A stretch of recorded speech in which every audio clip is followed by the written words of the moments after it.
नमस्कार सभी को। आपका स्वागत है इस ऑनलाइन ट्यूटोरियल में जिसे बायोलॉजी नावडेज द्वारा प्रस्तुत किया गया है। इस वीडियो में मैं आपको विटेकर के 5 साम्राज्य वर्गीकरण के अंतर्गत आने वाले किंगडम मोनेरा का विस्तृत विवरण दूंगा। जैसा कि आप जानते हैं, किंगडम मोनेरा में एक कोशिकीय प्रोकैरियोट्स शामिल होते हैं।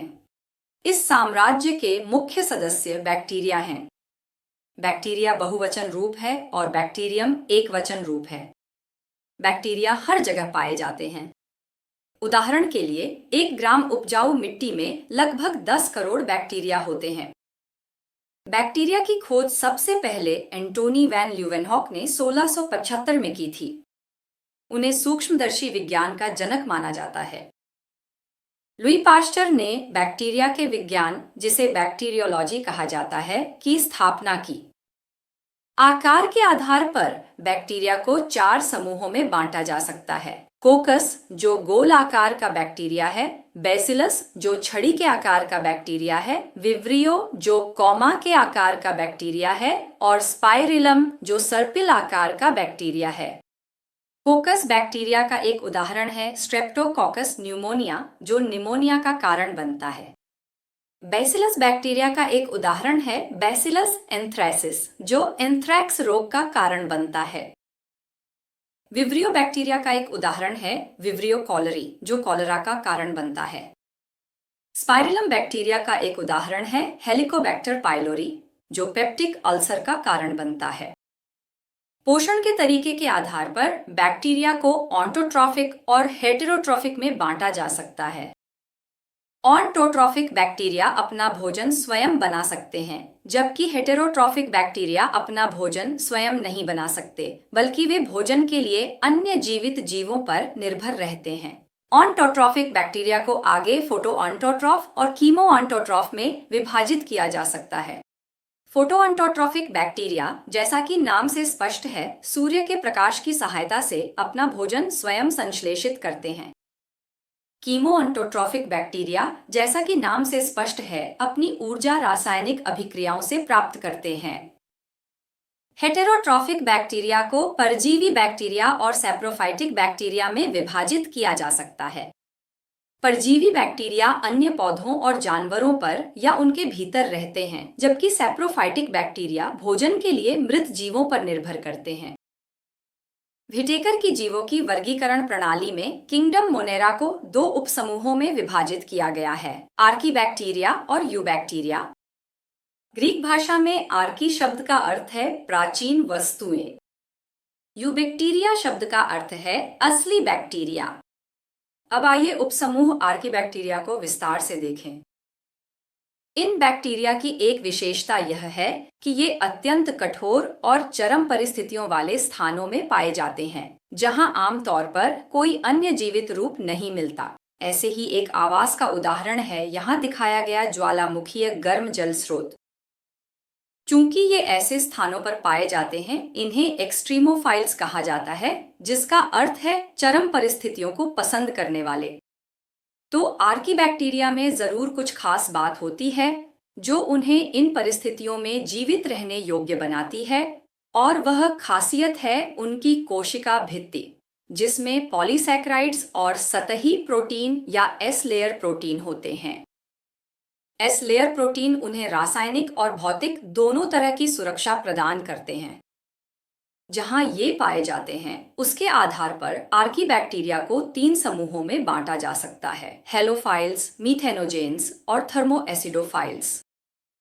हेलोफाइल्स, जिसका अर्थ है नमक पसंद करने वाले, ये अत्यधिक खारे क्षेत्रों में पाए जाते हैं। मीथेनोजेन्स का मतलब है मीथेन बनाने वाले, और ये दलदली या आर्द्र भूमि क्षेत्रों में पाए जाते हैं। इन्हें गाय और भैंस के पेट में भी पाया जा सकता है। मीथेनोजेंस इन जानवरों के गोबर से बायोगैस के उत्पादन के लिए जिम्मेदार होते हैं। ये ऑक्सीजन के प्रति अत्यंत संवेदनशील होते हैं। तीसरा समूह है थर्मोएसिडोफाइल्स, यानी ये गर्मी और अम्ल दोनों को पसंद करते हैं। ये गर्म सल्फर के झरनों में देखे जाते हैं। जैसा कि मैंने इस व्याख्यान के पहले भाग में समझाया था, 1977 में कार्ल वॉज ने आर्किया को एक अलग किंगडम बनाया क्योंकि उन्होंने राइबोसोमल आरएनए विश्लेषण के आधार पर पाया कि आर्किया वास्तव में जीवन का एक अलग प्रकार है। ठीक है, अब चलिए यूबैक्टीरिया की ओर बढ़ते हैं, जो व्हिटेकर की वर्गीकरण में किंगडम मोनेरा का एक और उपसमूह है। इन बैक्टीरिया की कोशिका भित्ति कठोर होती है और यदि ये गतिशील हैं तो इनमें एक फ्लैजेलम भी मौजूद होगा। पोषण के तरीके के आधार पर यूबैक्टीरिया दो मुख्य प्रकार के होते हैं, और वे कौन से हैं? ऑन्टोट्रॉफिक एंड हेटेरोट्रॉफिक। जैसा कि आपने पहले देखा, ऑन्टोट्रॉफ्स दो प्रकार के होते हैं, प्रकाश संश्लेषी और रासायनिक संश्लेषी। आइए ऑन्टोट्रॉफ के अंतर्गत पहले समूह को देखें, प्रकाश संश्लेषी ऑन्टोट्रॉफ। साइनोबैक्टीरिया मुख्य प्रकाश संश्लेषी ऑटोट्रॉफिक बैक्टीरिया हैं। इन्हें पहले नीला हरा शैवाल कहा जाता था, लेकिन अब इन्हें साइनोबैक्टीरिया कहा जाता है क्योंकि शैवाल शब्द अब केवल यूकैरियोटिक शैवाल के लिए प्रयुक्त होता है, जबकि साइनोबैक्टीरिया प्रोकैरियोटिक जीव हैं। ये उपनिवेशी या तंतुकार फिलामेंट्स हो सकते हैं। इनमें से कुछ विषैली होती हैं और कुछ विषहीन। साइनोबैक्टीरिया के विषैले प्रभाव का एक उदाहरण तब देखा जा सकता है जब जल निकायों में यूट्रोफिकेशन होता है, यानी जब वर्षा के कारण बहुत अधिक पोषक तत्व जल निकायों में पहुंच जाते हैं तो इससे साइनोबैक्टीरिया की वृद्धि बढ़ जाती है, जिससे साइनोबैक्टीरियल हानिकारक शैवाल प्रस्फुटन हार्मफुल एल्गल ब्लूम्स होते हैं। ये बहुत तेजी से बढ़ते हैं, लेकिन इनका जीवन काल छोटा होता है, इसलिए बहुत सारा मृत जैविक पदार्थ बन जाता है जो सड़ने लगता है। इस सड़न की प्रक्रिया में जल में घुलित ऑक्सीजन का उपभोग होता है, जिससे पानी में ऑक्सीजन की मात्रा कम हो जाती है। जब पानी में ऑक्सीजन कम हो जाती है तो क्या होगा? बिल्कुल, जल निकायों में मौजूद जानवर और पौधे बड़ी संख्या में मर सकते हैं। जहां तक गैर विषैली साइनोबैक्टीरिया की बात है, उनमें से कुछ जैसे एनाबीना और नॉस्टॉक बहुत सहायक हैं क्योंकि वे वायुमंडलीय नाइट्रोजन को अकार्बनिक यौगिकों में बदलते हैं, जिन्हें पौधे उपयोग कर सकते हैं। नाइट्रोजन स्थिरीकरण के लिए एंजाइम नाइट्रोजनेज जिम्मेदार होता है। यह नाइट्रोजन को अकार्बनिक नाइट्रोजन यौगिकों में परिवर्तित करता है। ऑक्सीजन नाइट्रोजनेज की सक्रियता को नष्ट कर देती है। तो अब एक सवाल उठता है, चूंकि साइनोबैक्टीरिया प्रकाश संश्लेषी जीव हैं, वे प्रकाश संश्लेषण की प्रक्रिया में उप उत्पाद के रूप में ऑक्सीजन छोड़ते हैं और यह ऑक्सीजन नाइट्रोजनेज एंजाइम को नष्ट कर सकती है। तो वे नाइट्रोजनेज की रक्षा कैसे करते हैं? ठीक है, मैं समझाता हूँ। यह चित्र अनाबीना अजोला को दिखाता है, जो जल फर्न अजोला की पत्तियों की गुहाओं में रहता है। इन साइनोबैक्टीरिया में नाइट्रोजन स्थिरीकरण के लिए एक विशेषीकृत कोशिका होती है जिसे हेटेरोसिस्ट कहते हैं, और हेटेरोसिस्ट एंजाइम नाइट्रोजनेज को ऑक्सीजन से बचाता है। रासायनिक संश्लेषी स्वपोषी जीव विभिन्न अकार्बनिक पदार्थों का ऑक्सीकरण करके ऊर्जा प्राप्त करते हैं। उदाहरण के लिए ये बैक्टीरिया। क्या आप मुझे इनके आकार के आधार पर बता सकते हैं कि ये किस समूह के बैक्टीरिया हैं? हाँ, आपने सही पहचाना, ये विब्रियो समूह से संबंधित है। तो ये बैक्टीरिया वेनिनी विब्रियो स्टैग्निस प्यूमेंटस हाइड्रोजन गैस का ऑक्सीकरण करके ऊर्जा प्राप्त करते हैं। रासायनिक संश्लेषी स्वपोषी बैक्टीरिया का समूह नाइट्रोजन, फास्फोरस, आयरन और सल्फर जैसे पोषक तत्वों के पुनर्चक्रण में महत्वपूर्ण भूमिका निभाता है। अब हम विषमपोषी बैक्टीरिया को देखते हैं। ये बैक्टीरिया का सबसे अधिक संख्या वाला समूह है। ये महत्वपूर्ण अपघटक होते हैं। इनका उपयोग दूध से दही बनाने में किया जाता है। लैक्टोबैसिलस वंश के बैक्टीरिया इसके लिए जिम्मेदार होते हैं। वे दूध में मौजूद शर्करा यानी लैक्टोज को किण्वन द्वारा लैक्टिक एसिड में बदल देते हैं। कुछ मिट्टी के बैक्टीरिया स्ट्रेप्टोमाइसिन और टेट्रासाइक्लिन जैसे एंटीबायोटिक्स के स्रोत होते हैं। राइजोबियम जैसे बैक्टीरिया मटर के पौधे जैसे दलहनी पौधों की जड़ों में नाइट्रोजन स्थिरीकरण में मदद करते हैं। इनमें से कुछ रोगजनक होते हैं और बीमारियां पैदा करते हैं। उदाहरण के लिए हैजा विब्रियो कॉलेराई के कारण होता है, टाइफाइड बुखार साल्मोनेला टाइफाई के कारण और टिटनेस क्लॉस्ट्रीडियम टेटनी के कारण होता है।